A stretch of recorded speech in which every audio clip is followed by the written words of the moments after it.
At so ayan, hi guys, welcome back sa channel natin. At eto na nga si full manga summary ni chapter 407. Pero bago tayo magsimula, ay kung bago ka pa lang sa channel natin, ay huwag mo kalimutan mag-subscribe at pakipindot na rin ay ang notification bell para ma-update ka every time na meron tayong bagong upload. So yun lang naman po, at ulit ay huwag na nga natin patagalin pa, simulan na natin yan. At dito nga yan magsisimula sa mga private guards na ito ni Prince Hulkenberg, dahil bit na nga nila itong casket o yung kabaong ni Prince Hulkenberg at inaakit na ngayon nila dito yan mula sa may tier 3. At so ayan, habang nagpapatuloy dito itong funeral procession ni Prince Hulkenberg, ay dito naman sa kabilang banda itong mga gwardya ni Prince Cherednich. At the same time, mga kababata niya ay nag-aalala nga sila dito, lalo na itong si Momoli at saka nga si Ottosin. At eto, habang nag-uusap-usap at nag-aalala itong grupong gwardya dyan ni Prince Cherednich, ay talo naman dito bigla yan sa banda na kay Morena. At eto, may pinagmamasdan dito itong si Morena, at unti-unti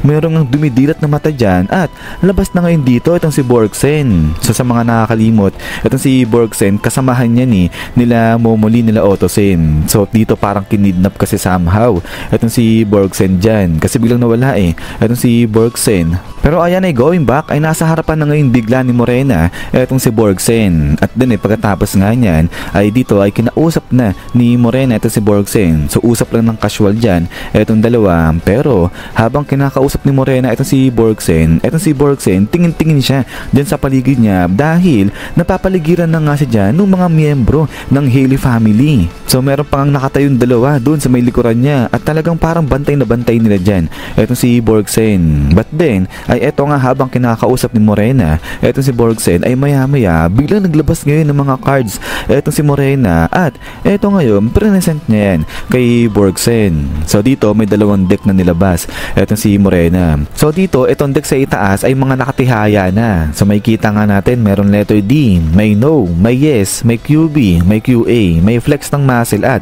merong arrow. Habang sa kabilang banda, eto namang deck dito sa may baba, mga nakataob pa. At then ay eto si Morena ngayon, inabot niya etong mga nakataob na baraha dyan kay Borgsen. At then ay after niyan, ay eto nga, isa-isa na binubuksan ni Borgsen ngayon etong mga nakataob na baraha. At eto, pagbukas niya, meron din siyang yes at saka may no. At yung pangatlong baraha niya, ay eto, labas ngayon yung R. At then pagkatapos niyan, ay tuloy nga sa pagbubukas ng baraha etong si Borgsen. At pagbukas niya, labas na ngayon dito etong Joker. So ito, tingin-tingin lang dyan etong si Borgsen. At ngayon, nung bubuksan niya na etong pinakahuling baraha na nakataob, ay ayan nga, dahan-dahan niya pang binuksan niya. At then after niyan, ay labas na ngayon etong X na to. So dito ay medyo nahihiwagaan si Borgsen kung ano ibig sabihin ng X na yan. At then after niyan, ay question mark ngayon dito etong si Borgsen. Iniisip niya kung ano yung ibig sabihin ng mga baraha na nabuksan niya dyan. So dito isip-isip lang etong si Borgsen. But then maya-maya pa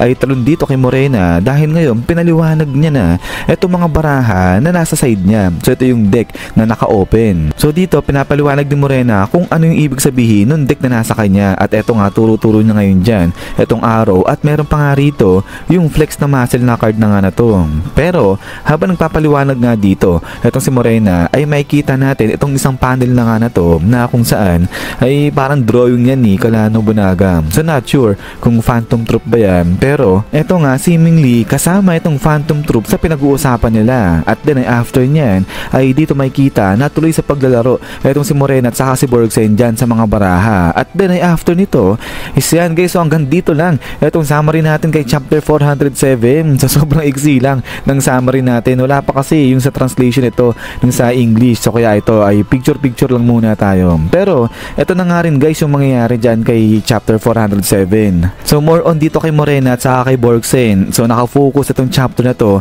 sa paglalaro ng dalawa na to dyan sa mga tarot cards. At syempre kasama na rin dito yung pagpapaliwanag ni Morena sa mga cards na yan kung ano yung mga functions niyan. So not sure kung kasama pati yung sa kung ano yung plano ng Haley family dyan kay Black Whale. Pero pag lumabas na itong translation ng English dito kay manga ni chapter 407, ay pepresent ko na lang kaagad sa inyo yan guys. At so kaya ayan, bago tayo matapos ay singit ko nga lang to saglit guys. So para to dun sa mga bago pa lang o gustong simulan itong si Hunter natin, ay re-upload ko po itong si Dark Continent Expedition natin sa pinakasimula. So yun yung sisimulan kong i-upload. So dun sa mga dati na nakakanood nito, ay syempre pwede nyo nang i-skip itong mga re-upload natin. At para naman to kasi dun sa mga bago, tayo. So parang di sila maguluhan para maintindihan nila na maayos kung ano yung nangyayari dyan sa current chapter na pati sa mga susunod na darating na mga chapters. So ayan, nagsisimulan nga natin to sa pinakasimula hanggang sa umabot tayo dun sa pinaka-latest chapter na. So balikan natin, review natin ulit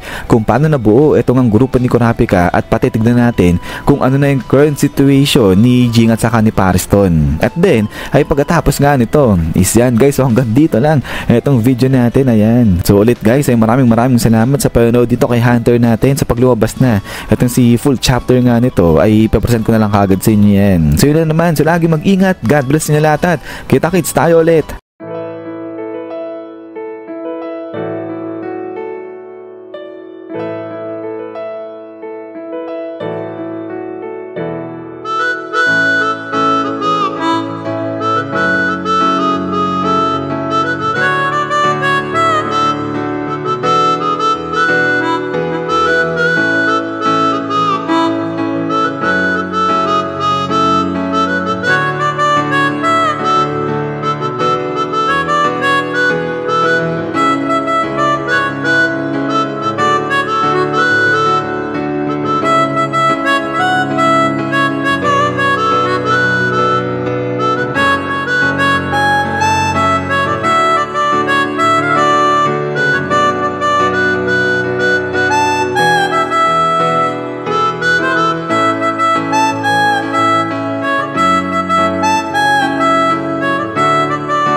君と僕が出会えなかったなら夢を信じることをきっと僕は知らないままでいたんだ Thank you best of my friend